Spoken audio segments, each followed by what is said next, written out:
감사합니다. 자, 우리 본문 보겠습니다. 누가복음 16장 19절에서 31절까지입니다.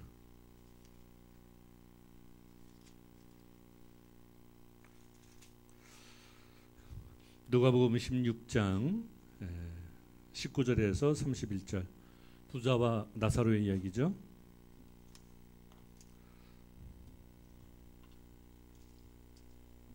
자, 우리 교독합니다. 제가 먼저 가겠습니다. 한 부자가 있어 자색옷과 고운 베옷을 입고 날마다 호롭게 즐기더라.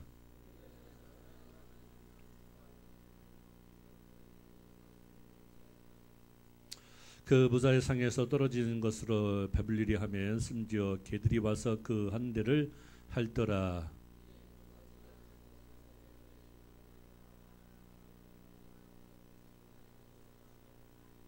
그가 모여서 고통 중에 눈을 들어 멀리 아브람과 그의 품에 있는 나사로를 보고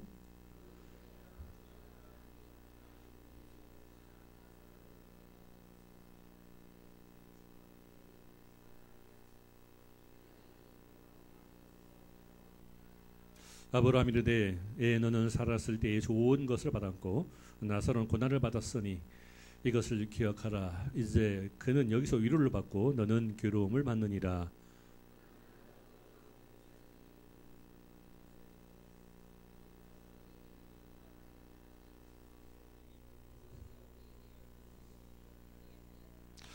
이르되 그러면 아버지여 구하노니 나사로를 내 아버지 집에 보내소서.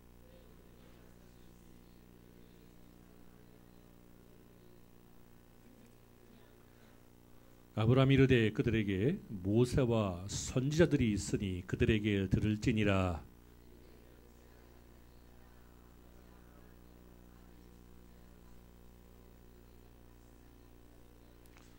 다 같이 이르되 모세와 선지자들에게 듣지 아니하면 비록 죽은 자 가운데서 살아나는 자가 있을지라도 원함을 받지 아니하리라 하였다 하시니라.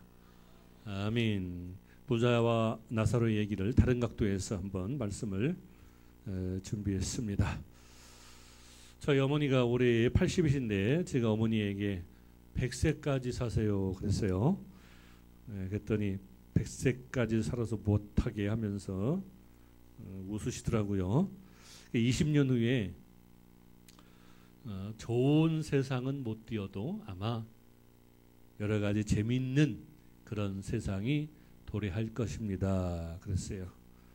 예를 들어서 운전을 못해도 차를 가지고 갈 수 있고 자동 주행 시스템이 도입되니까, 그 다음에 로봇 가정부가 아들 딸보다 더 친절하게 옆에서 친구 역할을 하는, 그래서 일본에서는 벌써 시험하고 있죠. 뭐라고 하죠? 제가 어제 인터넷이 안 돼가지고 오늘 또 찾지 못했는데 아주 사람하고 똑같아요.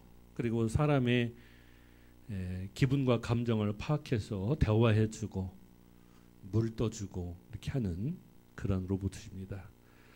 그리고 몸이 아플 때마다 홈닥터가 컴퓨터로 진찰을 해주고 약도 택배로 보내주는 그런 시대가 도래하겠죠. LGU 플러스 이상철 부회장은 미래 20년 안쪽에 미래 세대 20억 100만 장자론을 얘기했습니다. 과거에는 100만 장자가 아주 작았어요. 전 인구의 0.1%, 0.5%. 그런데 앞으로는 20억 인구가 100만 장자가 될 수 있다. 무슨 얘기냐면 100만 장자가 누렸던 개인 비서, 운전기사, 주치의 이런 것도 향후 20년 안에 중산층이 누릴 수 있는 그런 시대가 도래한다라고 주제 발표를 했습니다. 그 말도 다르지 않아요. 왜? 하루가 다르게 과학기술이 발전하고 있으니까 예를 들면 지금 누구나 다 쓰고 있는 스마트폰 10년 전에는 없었어요. 제가 LG에 근무할 때 처음 PCS 폰, LG 사이언 알죠? 그게 나와가지고 과장급들에게 맨 처음으로 줬어요. PCS 폰 알죠? 네. 조그맣고, 그죠? 네. 얼마나 좋든지 그거를 가지고서 괜히 전화할 데도 없는데 지하철에서 괜히 전화하고 막 그랬어요. 그러면 사람들이 막 다 쳐다보고 막 그랬습니다. 그 당시에는 그죠? 이따만한 무전기 카폰 이만한 벽돌 무전기를 가지고 다녔는데 그 당시 LG에서 처음 나왔을 때 아주 조그만 그죠? 요거 반만한 그런 PCS 폰이 나왔어요. 그래서 이거를 가지고 이제 괜히 지하철에서 또 버스 정류장에 전화하면 사람들이 다 쳐다보고 막 부러워하고 막 그랬습니다. 근데 불과 5년이 못 돼서 스마트폰이 나오더라고요. 7년이 못 돼서. 그런데 이제 스마트폰 생각해 보세요. 스마트폰의 기능이 몇 개예요? 그죠? 우리 권사님은 몇 가지 기능을 하십니까? 저는 전화하죠. 알람 서비스 받죠. TV 보죠. 음악 듣죠. 게임하죠. 길 안내 받죠. 일기예보, 동네예보. 요즘에는 거의 정확해요. 메모, 전등, 그죠? 전등. 그다음에 사전, 또한 즉석 통역 서비스. 그다음에 스마트폰으로 결제까지 해요. 마트에서. 그래서 대충 세보니까 한 85가지 정도의 기능이 보통 사람 사용하고 있더라고요. 그래서 요즘에 다른 게 안 팔려요. 왜? 스마트폰이 다 하니까. 심각한 문제입니다. 그 먼저 교회에 안못 보는 분이 있었는데 그분이 이제 이렇게 이런 거 이것저것 팔아 생활했는데 그래요. 알람 시계에 잘 나왔다고 알람 시계를 팔아보겠다고 그래서 제가 하지 말라고 그랬어요. 알람 시계이지 안 나갑니다. 스마트폰이 다 해주기 때문에. 그래서 스마트폰 때문에 다른 여러 가지 작은 회사가 많이 사라졌습니다. 중요한 것은 아무리 살기 좋아지고 과학기술이 발달되어 있어도 그것이 우리에게 행복을 가져다 주지 않는다라고 분명히 역사가 증명하고 있습니다. 그래서 미국의 유명한 영화배우 톰 크루즈는 사이언톨로지교 여러분 들어보셨죠? 예. 과학이 신이다. 그래서 과학을 신으로 믿는 그런 종교가 있어요. 엄밀히 따지면 신은 종교는 아니죠. 과학이 모든 것을 해결한다. 뭐 이렇게 해서 사이언톨로지교 뭐 이렇게 얘기합니다. 그런데 옛날보다 행복한가요? 우리 햇빛교회 성도들 분명한 것은 아무리 과학기술이 발전되어도 결국 우리 인간은 감성과 이성과 영혼이 있는 존재이기 때문에 결코 주어진 여건 속에서는 만족하지 못합니다. 예를 들어서 집에서 소파에서 가만히 앉아서 심부름 해주고 로봇 가정부가 물 떠주고 밥 먹여주고 그렇게 해도 그것이 행복으로 바뀔 수 없다는 것입니다. 그죠? 여러분 쉽게 상상이 되죠? 그래서 오늘 제가 이 말씀을 준비했습니다. 오늘 제목이 뭐예요? 그죠? 제발 그것으로 건너가지 마시오. 자, 한번 따라서 합시다. 제발 그것으로 건너가지 마시오. 시작. 네, 그렇습니다. 옆 사람과 뒷사람에게 우리 인사합시다. 안녕하세요. 편안하시죠? 반갑습니다. 시작. 안녕하세요. 안녕하시죠? 반갑습니다. 네, 감사합니다.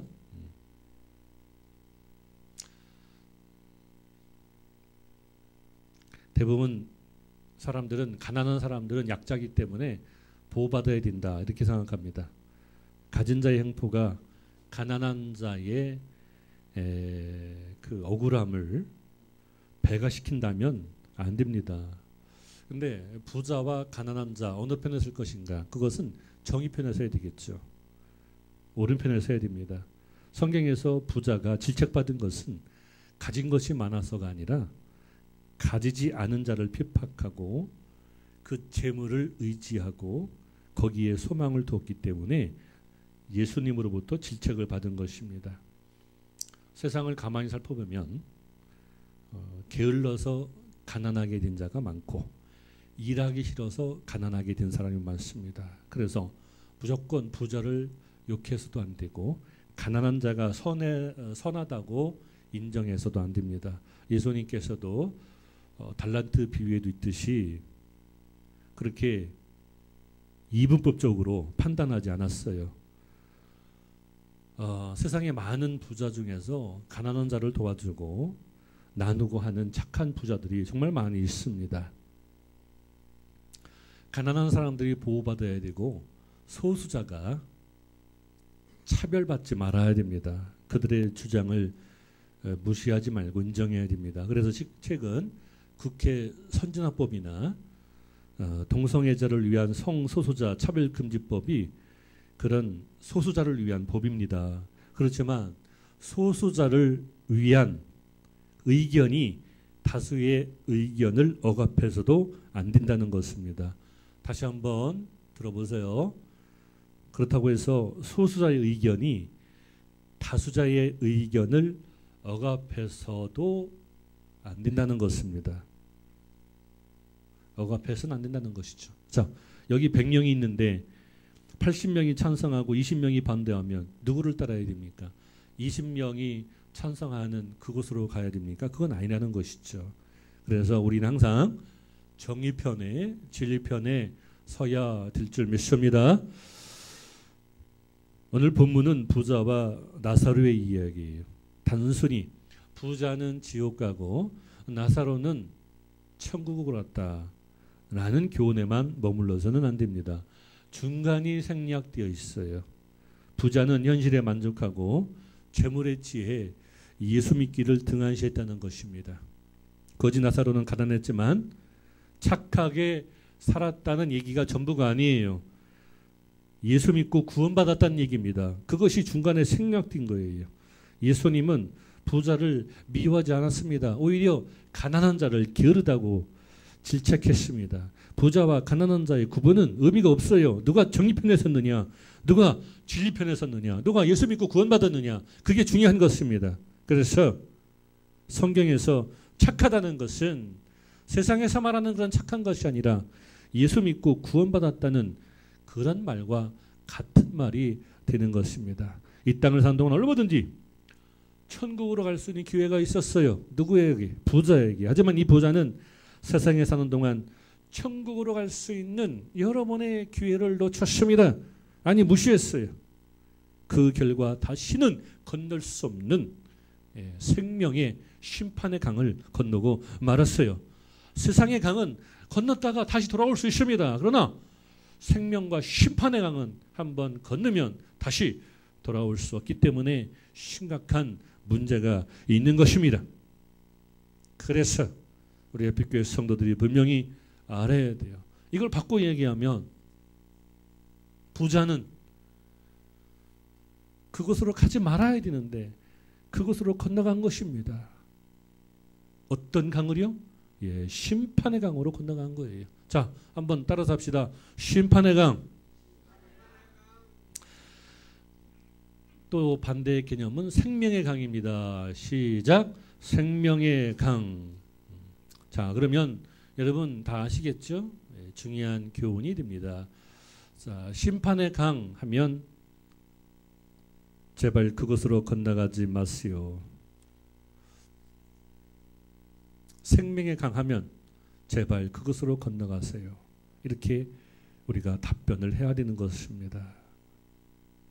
세상의 강은 건너서 마음에 안 들면 다시 돌아올 수 있어요. 그러나 생명과 심판의 강은 에덴 동산에서 생명나무와 선악과가 있었어요.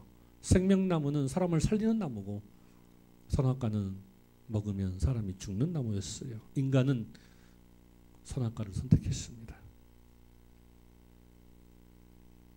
심판의 강, 제발 그곳으로 건너가지 마시오. 생명의 강, 제발 그곳으로 건너가세요. 마치 요단강이 있는 것처럼 우리 성도들이 다른 건 다 잊어버려도 그거 하나를 기억하면 값지고 소중하다 생각합니다. 제가 항상 말씀드리는 것은 우리 인생은 한 점에 불과합니다. 어제 그저께 뉴스 보셨죠?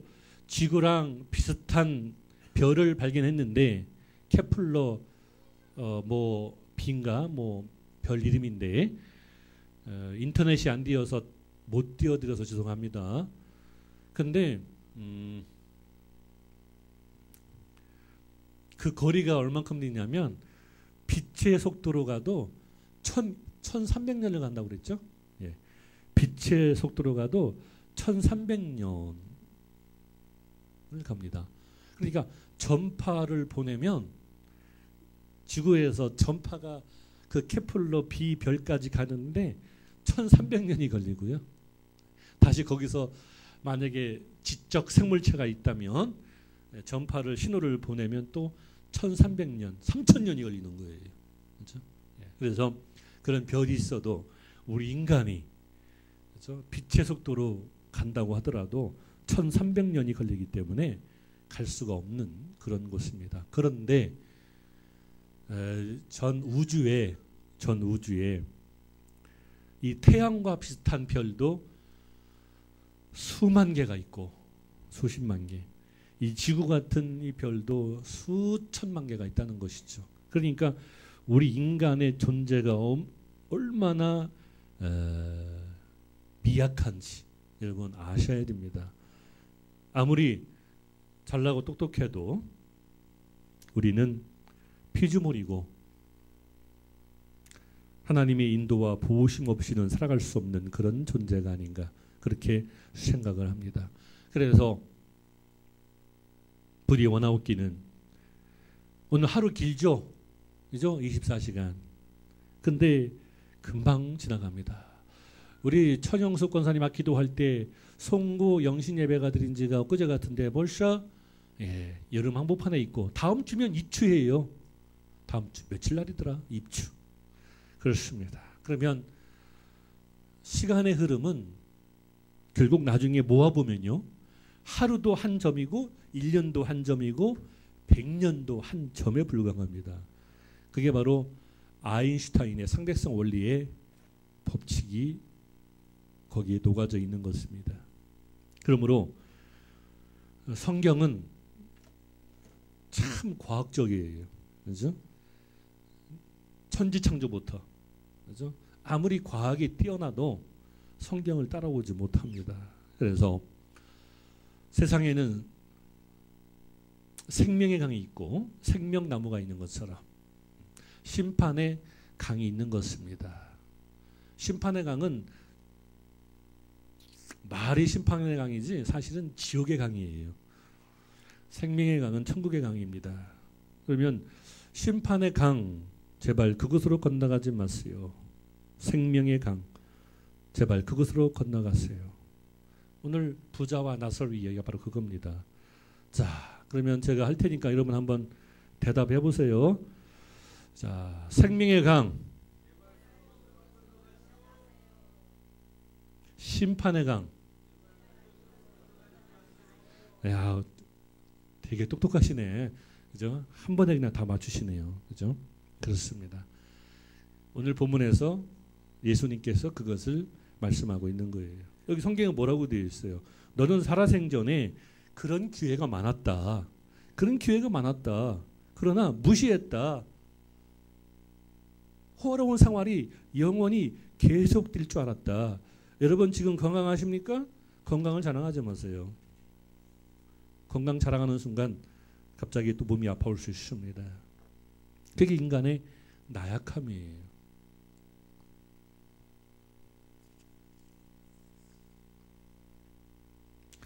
본문의 26절 보세요. 본문의 26절 보면 여기서 너희에게 건너가고자 하되 건너갈 수 없고 그랬죠?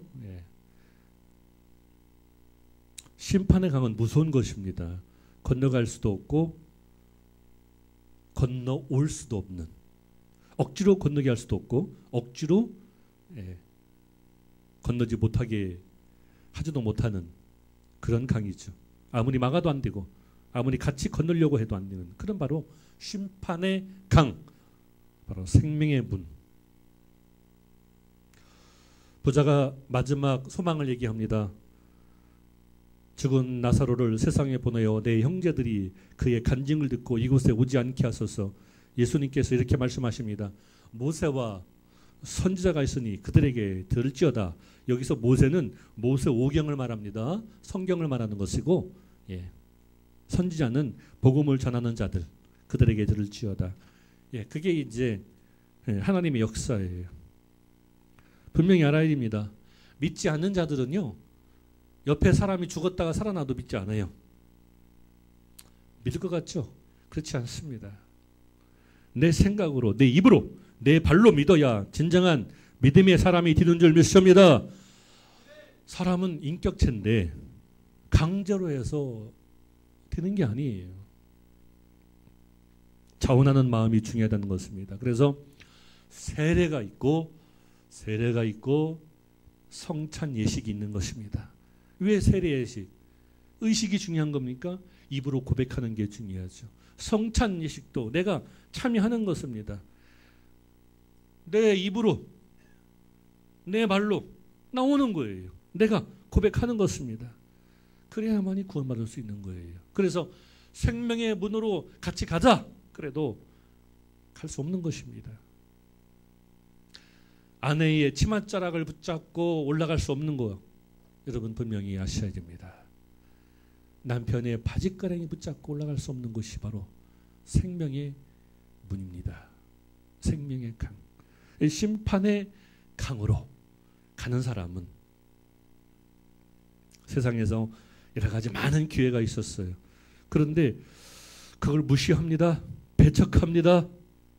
세상의 안락과 호화스러움이 너무나 좋기 때문에 내일 믿지, 아니 내일 모레 하지. 인간의 나약함이 바로 거기에 있는 것입니다. 그래서 예수님께서 이렇게 말씀하십니다. 오늘 본문에 보면 아브라함의 품에 같이 함께하고, 그래서 아브라함에게 얘기해서 이렇게 나오잖아요. 근데 아브라함은 바로 예수님 자신을 말하고 있는 것입니다. 성경에서 말하는 신앙생활의 본질은 세상의 부귀영화가 아니에요. 하나님을 경외하는 것입니다. 하나님을 절대 주권자, 통치자, 나와 함께하는 예수님을 우리의 친구로 하죠. 하나님께서 성육신 하셔서 세상에 오셔서 우리의 친구가 되어주셨습니다. 그러므로 하나님을 절대 주권자, 통치자, 예수님을 나의 친구로 삼을 때, 그때 이제 하나님을 경외하게 되는 것입니다. 아브라함이 이삭을 바칠 때 내가 네 아들 독자 이삭을 아끼지 않고 바쳤으니 내가 이제야 하나님을 경외하는 줄 아노라. 창세기에서 말씀하고 있습니다. 신명기에서도 호렙산에서 모세에게 하나님께서 내 백성을 모으라. 내가 그들에게 내 말을 들려주어 그들이 세상에 사는 날 동안에 나를 경외하게 하리라 했습니다. 예수님은 이렇게 말씀하십니다. 살리는 것은 영이니 육은 무익하니라. 내가 너희에게 이른 말은 영이요 생명이니라. 요한복음 6장 63절에 분명히 말씀하고 있습니다. 그래서 우리는 신앙의 본질로 돌아가야 됩니다. 제한된 시간 속에서 살다가 흙으로 돌아갈 육신의 모습으로 산다면 영원한 삶을 소유할 수 없습니다.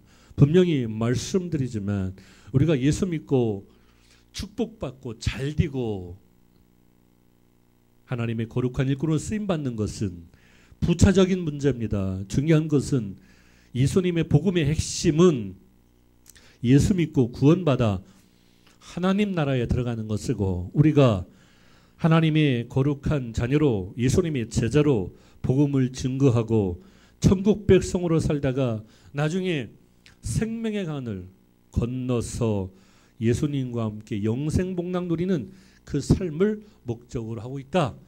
우리가 분명히 깨달아야 됩니다. 그런데 진정한 구원과 생명나무의 축복은 고사하고 세상에서 썩어지고 없어질 작은 거에 목숨을 매는 그런 사람들이 참으로 많다는 것입니다. 대표적인 게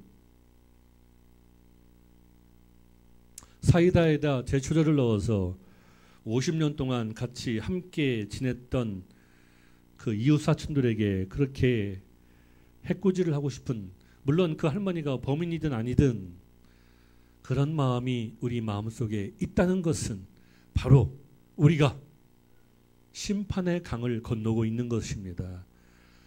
그 미움과 질투와 인간의 썩어질 감정 때문에 생명의 강으로 가야 할 귀한 존재가, 만물의 영장이 심판의 강으로 건너가고 있으니 얼마나 안타깝고 속상하겠습니까? 바로 부자가 그것을 심판의 강을 통하여 불못에 떨어져서 깨달았어요. 그러나 세상의 강처럼 마음에 안 들면 다시 돌아오는 강이 아니라 커다란 구렁텅이가 있어서 다시 돌아오지 못하는 그런 강을 건너고 만 것입니다. 이것을 예수님께서 말씀하고 있는 거예요. 그러면 중요한 진리를 말씀드리고 끝나겠습니다. 부자는 왜 지옥으로 갔고 나사로는 왜 천국으로 갔을까요? 여러 가지가 있지만 바로 25절입니다. 25절 보세요. 아브라함이 이르되, 여기 아브라함은 바로 예수님 자신을 말하는 거예요. 이때는 예수님께서 아직 공생의 활동 중이기 때문에 자신을 말하면 사람들이 오해하니까 아브라함을 빗대서 얘기한 겁니다. 너는 살았을 때에 좋은 것으로 받았고 나사로는 고난을 받았으니 이것을 기억하라. 이제 그는 여기서 위로를 받고 너는 기로를 받느니라.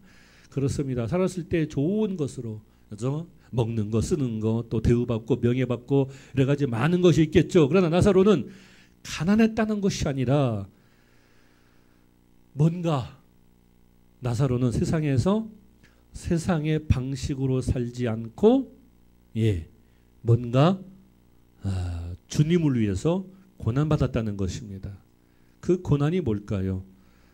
한 가지만 말씀드리면 바로 부자와 나사로의 얘기는요. 여기 누가복음 16장 1절에서 13절 있는 말씀, 또 18절까지 말씀을 답변하고 있는 거예요.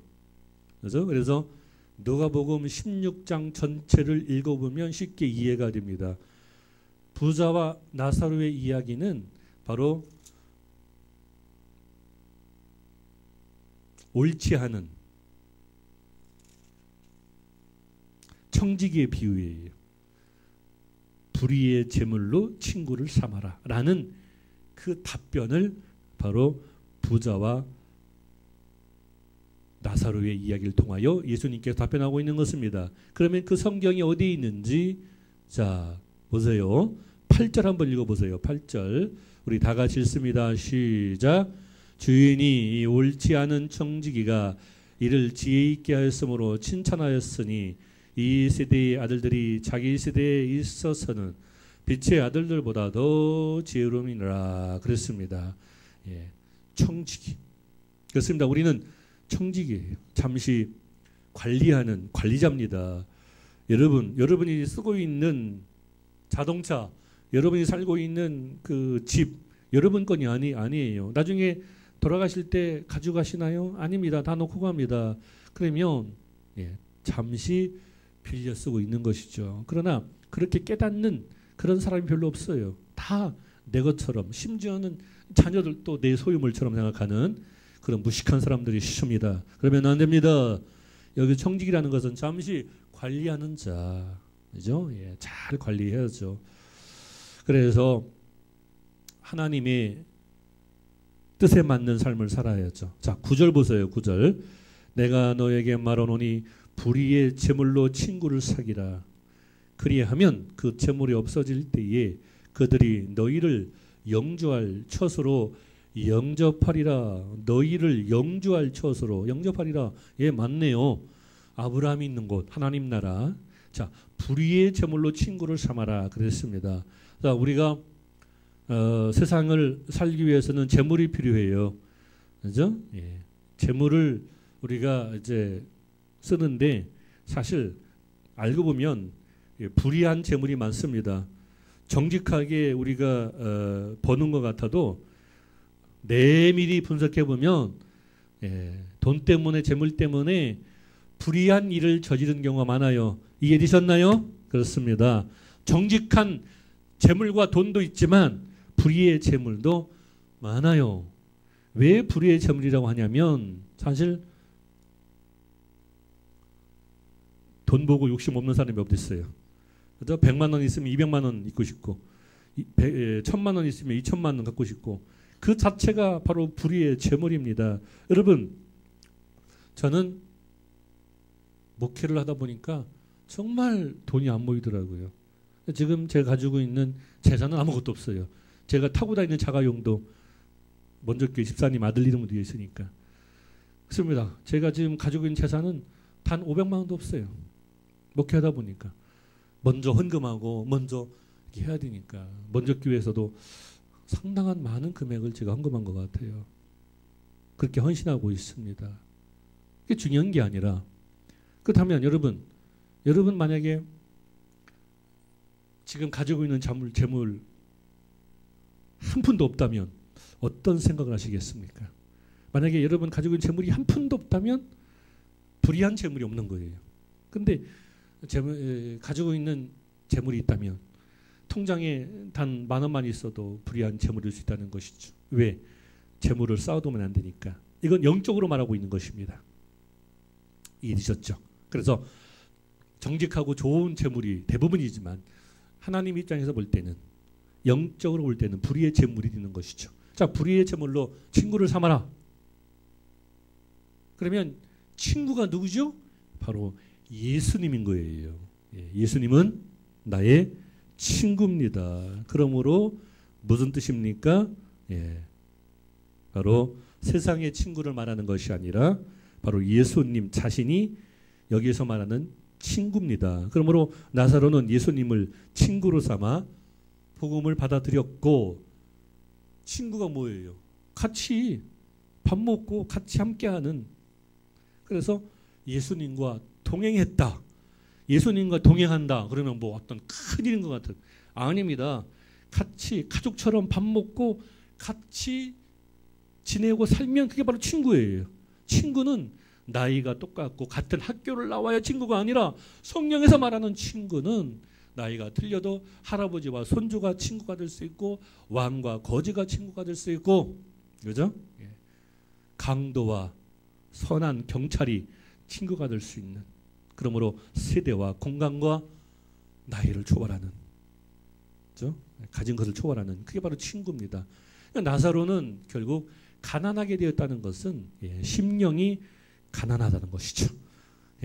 고난받았다는 것은 결국 세상에서 불의의 제물로 친구를 삼았기 때문에 고난받았다는 것이 됩니다. 영적으로. 그래서 예수님께서 그것을 우리에게 교훈으로 주고 있는 것입니다.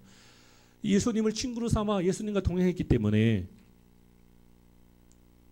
거지 나사로는 결국 생명의 강을 건널 수 있었고, 부자는 불의의 제물로 친구를 삼지 못하고 쌓아두고 곳간에 썩는 냄새가 진동했기 때문에 결국 심판의 강을 건너게 되었다는 것이죠. 어디까지나 영적으로 풀이하면 그런 귀중한 진리가 들어가 있는 것입니다. 그래서 부자는 심판의 강을 건너서 지옥으로 갔고, 나사로는 생명의 강을 건너서 천국으로 갔다라는 것입니다. 우리 에픽교회 성도들은 심판의 강으로 건너지 말고 생명의 강을 건너는 하나님의 귀한 성도들이 되시기를 예수님의 이름으로 축원합니다. 축원합니다. 기도하겠습니다.